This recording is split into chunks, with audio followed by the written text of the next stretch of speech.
അങ്ങനെ പി രാജീവിനും നേരം വെളുത്തു. കൃത്യം. ഇപ്പോഴും അദ്ദേഹത്തിന് എനിക്ക് തോന്നുന്നത് ഇലക്ഷൻ കഴിഞ്ഞ് തോറ്റ് കഴിഞ്ഞിട്ട് അക്സെപ്റ്റ് ചെയ്യാൻ കുറച്ച് ബുദ്ധിമുട്ടായിരുന്നു കുറച്ച് ദിവസത്തേക്ക്. ഞാൻ ഇപ്പോഴും കേരളത്തിലെ വ്യവസായ മന്ത്രിയാണെന്ന് തെറ്റിദ്ധാരണ ഇരിക്കുകയായിരുന്നു അദ്ദേഹം. പെട്ടെന്ന് എപ്പോഴും അദ്ദേഹത്തിന് അത് തോന്നി. അങ്ങനെ അല്ല, കുഞ്ഞാലിക്കുട്ടി സാഹിബാണ് ഇപ്പോഴത്തെ വ്യവസായ മന്ത്രി, ഞാനല്ല. എൻ്റെ സൈദ്ധാന്തികമായ വെളിപ്പെടുത്തൽ അത് നിയമസഭയിൽ സജീന്ദ്രൻ പറയുകയും ചെയ്തിരുന്നില്ല. അദ്ദേഹം എന്തുകൊണ്ട് തോറ്റു എന്നുള്ളത് വിശദീകരണം എന്തായിരിക്കും എന്നുള്ളത് പറഞ്ഞ്. അപ്പോൾ അത് കേട്ടപ്പോൾ തോന്നി കാണും, ശരിയാണ്, സജീന്ദ്രൻ പറഞ്ഞത് ശരിയാണ്, ഞാൻ തോറ്റു അല്ലേ, അപ്പോൾ ഇലക്ഷൻ കമ്മീഷനിൽ നിന്ന് എനിക്കൊരു പരാജയപ്പെട്ടു എന്നുള്ളൊരു ഇൻഫർമേഷൻ കിട്ടിയിട്ടുണ്ട് എന്നുള്ള ആ ബോധത്തിൽ നിന്ന് അദ്ദേഹം ഇപ്പോൾ പലതും വിളിച്ചു പറയണം. മാത്രമല്ല അദ്ദേഹം ഇപ്പോൾ സൈദ്ധാന്തിക ഭാഷ ഉപേക്ഷിച്ചിരിക്കുന്നു. അത് ശ്രദ്ധിച്ചിട്ടില്ലേ? മനുഷ്യർക്ക് മനസ്സിലാകുന്ന ഭാഷയെ പറയാൻ സംസാരിക്കാൻ തുടങ്ങി. അപ്പം ഏറ്റവും പ്രധാനപ്പെട്ട ഇപ്പോൾ പുള്ളി പറഞ്ഞിരിക്കുന്ന ഒരു പൊതു ചടങ്ങിൽ പുള്ളി സംസാരിക്കണം, പാർട്ടി പരിപാടിയാണെന്ന് തോന്നുന്നു. LDF അല്ലാതെ മറ്റാര് എന്ന മുദ്രാവാക്യം തിരിച്ചടിച്ചു എന്നാണ്. അബദ്ധമായി പോയത്, അങ്ങനെ ചെയ്തതായിരുന്നു എന്നുള്ളതാണ്. അത് മറ്റാരുണ്ട് LDF അല്ലാതെ അല്ലേ? അങ്ങനല്ലേ? അതെ. ഈ മറ്റാരുണ്ട് അത് അന്നേ ട്രോൾ ചെയ്തതാണ്. കാരണം ആൾക്കാർ നോക്കുമ്പോൾ മറ്റാരുണ്ട് LDF അല്ലാതെ, പിന്നെ കാരണഭൂതന്റെ വലിയൊരു പടവും കൂടെ. അപ്പൊ ജനങ്ങൾ തീരുമാനിക്കുന്നു മറ്റാരെങ്കിലും കാണാമല്ലോ. ലോകത്ത് ഒരു ഭാഗം മാത്രമല്ലോ എപ്പോഴും ഉള്ളത്. അതാ ഇപ്പോഴും എനിക്ക് ആ ചിരി വരുന്ന ഒരു സാധനം, മൂവാറ്റുപുഴയിൽ ഇതുപോലെ റോഡ് സൈഡിൽ കൊണ്ടുവന്ന് വലിയ ഒരു ഫ്ലക്സ് വെച്ചു, മറ്റാരുണ്ട് LDF അല്ലാതെ, പിണറായിയുടെ ഒരു വലിയ പടമൊക്കെ വെച്ചിട്ട്. അതിൻ്റെ നേരെ അഭിമുഖമായിട്ട് മാത്യു കുഴൽനാടൻ കൊണ്ടൊരു വലിയ ഫ്ലക്സ് വെച്ചു, മാത്യു ഉണ്ട്, അത്രേ ഉള്ളൂ, മാത്യു ഉണ്ട്, എല്ലാം ചോദിക്കാൻ എന്ന് പറഞ്ഞ് പുള്ളി ഒരു ഫ്ലക്സ് വെച്ചു. വേറെ ഒന്നും വേണ്ട, ഈ വലിയ പിണറായിയുടെ തല വെച്ച വലിയ പിണറായി ഫ്ലക്സിൻ്റെ ബദലായിട്ട് മാത്യു ഉണ്ട് എല്ലാം ചോദിക്കാൻ എന്ന് പറഞ്ഞിട്ട് കൊണ്ടുവച്ചിട്ടുണ്ട്. മറ്റാരുണ്ട് LDF അല്ലാതെ എന്നുള്ളതിന് നേരെ ഓപ്പോസിറ്റ്.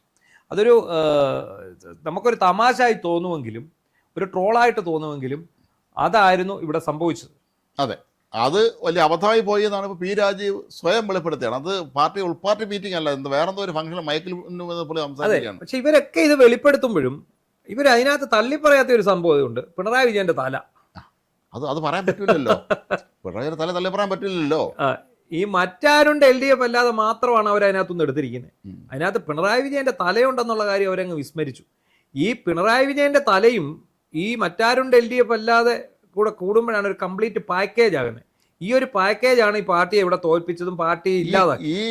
ഇതിന്റെ ഈ അടിക്കുറിപ്പ് എഴുതിയ ആളും ഈ ഫോട്ടോ വെച്ച് അടിക്കുറിപ്പ് എഴുതിയ ആളും ഈ ഫ്ലക്സ് ഉണ്ടായി കൊടുത്തവരൊക്കെ ഏതോ പാർട്ടി വിരുദ്ധന്മാരാണെന്നുള്ള എന്തായാലും ഉറപ്പാണ്. അല്ലെങ്കിൽ ഇമാതിരി പണി കിട്ടൂല്ലായിരുന്നു. ഇത് ക്രഗോലുവിന്റെ ഒരു വലിയ ആശ്രമത്തിന്റെ ഒരു ഭാഗമാകാനാണ് സാധ്യത. എന്താണെങ്കിലും അത് ഇന്ന് അവര് സമ്മതിച്ചു. നമ്മൾ എന്തൊക്കെയാണ് ജനങ്ങൾക്ക് കൊടുത്തതെന്ന് ശ്രീനിവാസൻ സന്ദേശ സിനിമ വാഗ്ദാനങ്ങളായിരുന്നു സഖാവേ എന്ന് പറഞ്ഞതുപോലെ ഇപ്പോഴാണ് ഇവർ തിരിച്ചറിഞ്ഞത് ഞങ്ങൾ ഇവിടെ ഭരിക്കുകയല്ലായിരുന്നു, ഞങ്ങളിവിടെ അഴിഞ്ഞാടി സ്വപ്ന ലോകത്തായിരുന്നു, ആറാടുകയാണെന്ന് പറയുന്നത്. ഞങ്ങൾ അർമാദിച്ച് ഞങ്ങൾ നാട്ടുകാരുടെ കാശെടുത്ത് വിദേശയാത്ര, ഭാര്യയ്ക്കും മക്കൾക്കും തുണിയും മണിയും ചെരുപ്പും കണ്ണാടി, പാലക്കൊല PhD കിട്ടിയ ഭാര്യമാർക്ക് ജോലി, അതെ, എല്ലാം വാങ്ങിക്കൊടുത്ത് ഹാപ്പിയായി ജീവിച്ചു. ഞങ്ങൾ ഇങ്ങനെ തകർത്ത് പിടിച്ച് ആകപ്പാടെ സെറ്റപ്പ്. എല്ലാവരും പാവപ്പെട്ട മക്കളെല്ലാം സർക്കാർ സ്കൂളിൽ പോയി പഠിക്കണടാന്ന് പറഞ്ഞ് സ്വന്തം മക്കളെ പറഞ്ഞ് മാസം 50,000 ഫീസുള്ള സ്കൂളിൽ പഠിപ്പിക്കുക, ഇന്റർനാഷണൽ സ്കൂളിൽ പഠിപ്പിക്കുക, അങ്ങനെയുള്ള വിവിധ കലാപരിപാടികൾ സൈദ്ധാന്തിക സംശയങ്ങളുമായാണ് അവർ പോയിക്കൊണ്ടിരുന്നത്. അതെ. പിന്നെ ഈ സ്വർണ്ണക്കൊള്ളയിൽ നടപടിയെടുക്കാൻ താമസിച്ചത് ഒരു കാരണമായി എന്ന് അദ്ദേഹം പറയുന്നു. ഇപ്പോൾ ഇവർക്കെല്ലാം തലക്കിട്ട് വല്ലവരും അടിച്ചതാണോ എന്തോ ബോധം വീണിരിക്കുക, കുറേശ്ശെ ബോധം. കാര്യം അത് വീണ് കിടന്നിട്ട് 10 വർഷം ആസ്വദിച്ചിട്ട് നമുക്ക് ഏത് മനുഷ്യരത് തോന്നുന്നതാണ്. കുറച്ച് ദിവസം അത് പണ്ട് നമ്മൾ EV കൃഷ്ണനോട് പറഞ്ഞിട്ടുണ്ട്, ഈ വർദ്ധകൻ ഇരപ്പാളിയായാലും ഇരപ്പാളി വർദ്ധകനായാലും 6 മാസം അവരെ പഴയ സ്വഭാവം കാണിക്കുന്നതാണ്. എന്ന് വെച്ചാൽ വർദ്ധകൻ എന്ന് സമ്പന്നനായ ആൾ ഇരപ്പാളി ദരിദ്രനായി പോയാലും ദരിദ്രനായിരുന്നവൻ സമ്പന്നനായാലും 6 മാസം അവന്റെ പഴയ സ്വഭാവം തന്നെ കാണിക്കുന്നതാണ്.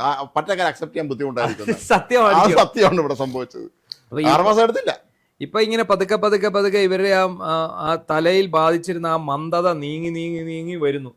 അപ്പോൾ പി രാജീവിന്റെ ഈ ആഗോളീകരണവും ഉദാരവൽക്കരണവും നവലിബറലിസവും പിന്നെ സത്യാനന്തര കാലഘട്ടവും ഒക്കെ ചേർന്നുള്ള ആ ഒരു കോമ്പിനേഷനിൽ നിന്ന് ആ തലയ്ക്ക് അടി കിട്ടി ബോധം തെളിഞ്ഞു വരുന്നതിൻ്റെ ഭാഗമായിട്ടാണ് ഇപ്പോൾ ഇദ്ദേഹം ഇങ്ങനെയൊക്കെയുള്ള കാര്യങ്ങൾ പറഞ്ഞത്.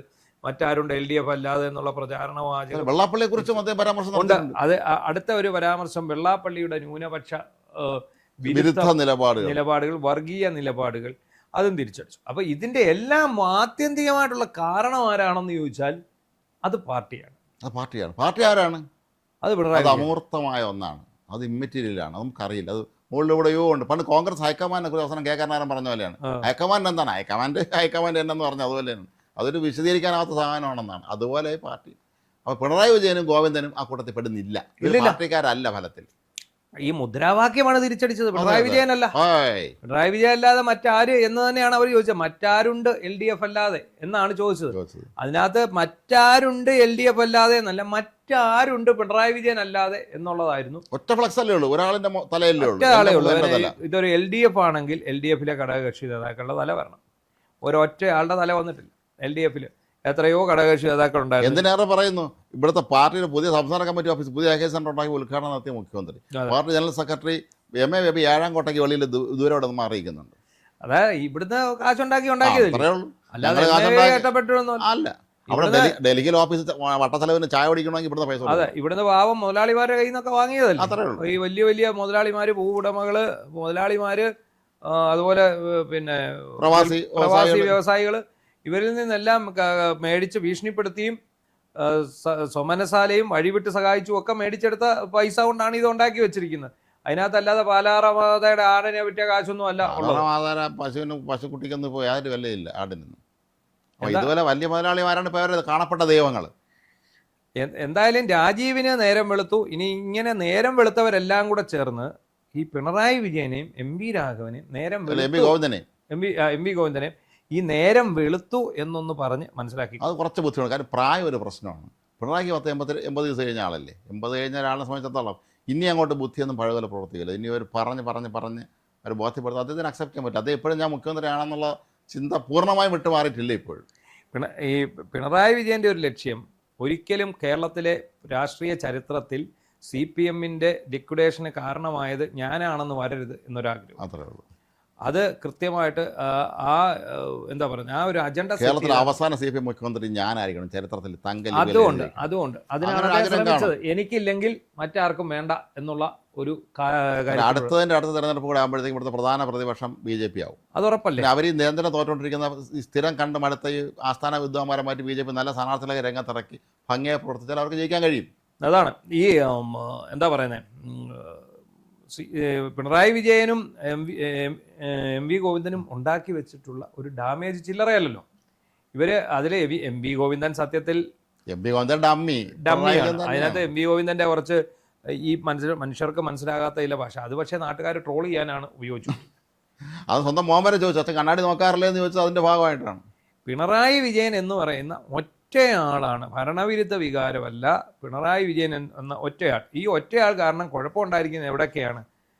ഇയാൾ മുഖ്യമന്ത്രി എന്നുള്ള ഒരു പേരും പറഞ്ഞ് അതിൻ്റെ പ്രിവിലേജസും അനുഭവിച്ച് തെക്ക് വടക്ക് നടന്നു എന്നുള്ളതല്ലാതെ ഈ കേരളത്തിൽ എന്ത് നടന്നു എന്ന് അയാൾ അറിഞ്ഞിട്ടില്ല. അതിൻ്റെ ഉദാഹരണമാണ് ഇപ്പോൾ സംഭവിച്ചുകൊണ്ടിരിക്കുന്നത്. ഇപ്പം നമ്മൾ മലയിടം തുരുത്ത് എന്ന് പറയുന്ന കുന്നത്തനാട് പഞ്ചായത്തിലെ ആ ഭൂമി വിഷയം എന്ത് ഈസിയായിട്ട് എന്ത് എളുപ്പമാണ് പിന്നെ VD സതീശൻ എന്ന് പറയുന്ന മുഖ്യമന്ത്രി മുൻകൈ എടുത്ത് പരിഹരിച്ച് അതും ആ അഫക്റ്റഡ് ആകുന്ന ദളിത് കുടുംബങ്ങൾക്ക് കൃത്യമായ പുനരധിവാസം ഉറപ്പാക്കിയാണ് കൊണ്ടുപോകുന്നത്. അല്ല ഇയാളെ കൂട്ട് ചോരുന്ന വീട് പണിഞ്ഞു കൊടുക്കുകയല്ല, അല്ല ഇയാള് നാട്ടുകാരെ എല്ലാം പറ്റിക്കുകയല്ലായിരുന്നു. അവിടെ വീട് പണിഞ്ഞെന്നും പറഞ്ഞ് പറ്റിച്ചുകൊണ്ടാണ്. നേരത്തെ ഉണ്ടായിരുന്ന ഇടതുപക്ഷ സർക്കാരുകളെ കാലത്ത് അങ്ങനെ സംഭവിക്കുന്നു. പല പ്രശ്നങ്ങളും അവർ ഭംഗിയായി പരിഹരിച്ചിട്ടുണ്ടായിരുന്നു. അതാണ് എത്രയോ സ്ഥലങ്ങളിൽ നടന്ന ഇതുപോലത്തെ വലിയ ഇഷ്യൂസൊക്കെ തന്നെ.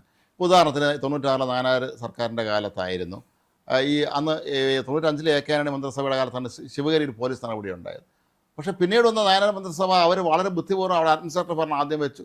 പിന്നീട് സ്വാമിമാരൊക്കെ റെഡിയാക്കി എടുത്ത് ഡോക്ടർ ഷാർങ്ങാറിനെ പോലെയുള്ള വളരെ മിടുക്കനായ ഒരാൾ അഡ്മിനിസ്ട്രേറ്ററും ഡോക്ടർ സുമർ അഴിക്കോടിനെ ചെയർമാനായിട്ട് വെച്ച് കുറച്ച് ദിവസം അവർ ഭംഗിയായിട്ട് കാര്യങ്ങൾ നടത്തി വീണ്ടും ഈ സ്വാമിമാർക്ക് അധികാരം കൊടുത്ത പ്രശ്നം അവസാനിച്ചു.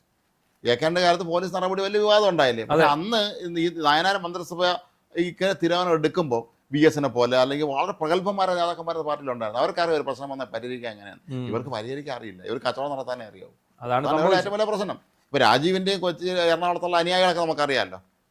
അപ്പോൾ അത് അവരെല്ലാം കൂടെ ചേർത്തുണ്ടാക്കിയ ഡാമേജാണ്. എന്തായാലും നേരം വെളുത്തു എന്നുള്ളത് വളരെ നല്ലത്. രാജീവിനൊക്കെ നേരം വെളുത്തത് വരുന്നു. അത് മാത്രമല്ല, ഈ നേരം വെളുത്ത കൂട്ടത്തിൽ ഈ കുറച്ചുകൂടെ നേരം വെളുക്കാനുണ്ട്. കാരണം പിണറായി വിജയൻ്റെ പേര് വന്നെങ്കിൽ മാത്രമേ കൃത്യമായിട്ടുള്ള നേരം വെളുക്കുകയുള്ളൂ. അത് പറയാൻ ബുദ്ധിമുട്ടാണല്ലോ, ഇങ്ങനെ സാഹിബിൻ്റെ പേര് പറയാം. അതിന് നാളെ കഴിയണം. നാളെ തൈക്കണ്ടി വീണ അവിടെ ഹാജരാവുന്നുണ്ടോ ഇല്ലയോ, നാളെ എന്തെങ്കിലും ഇഷ്ടിക സമാഹരണം കൊച്ചിയിൽ നടത്തുന്നുണ്ടോ എന്നൊക്കെ അറിഞ്ഞിട്ട് വേണം ഇനി ബാക്കി കാര്യങ്ങൾ തീരുമാനിക്കാൻ. തൈക്കണ്ടി വീണ ഹാജരാകാനുള്ള സാധ്യത വളരെയധികം ഉണ്ട്. ഇല്ലെങ്കിൽ അറസ്റ്റ് ചെയ്തുകൊണ്ട് പോകേണ്ട അവസ്ഥ വരും എന്നുള്ളതാണ് നമ്മൾ അറിയുന്നത്. അതുകൊണ്ടാകും. എന്താണെങ്കിലും ശരി, പി രാജീവ് പറഞ്ഞ ആ ഒരു കാര്യത്തിൽ കുറച്ചുകൂടെ ശക്തമായിട്ട് തന്നെ പറയണം. ആ പോസ്റ്ററിനകത്തിരുന്ന തല കൂടിയുണ്ട്. ആ പോസ്റ്റർ മാത്രമല്ല, അതിന്റെ കൂടെ ആ മാൻഡ്രേക്കിന്റെ തലയാണ് ഈ നാശം എല്ലാം വരുത്തി വെച്ചത് എന്നുള്ളത് കൂടി പറയണം.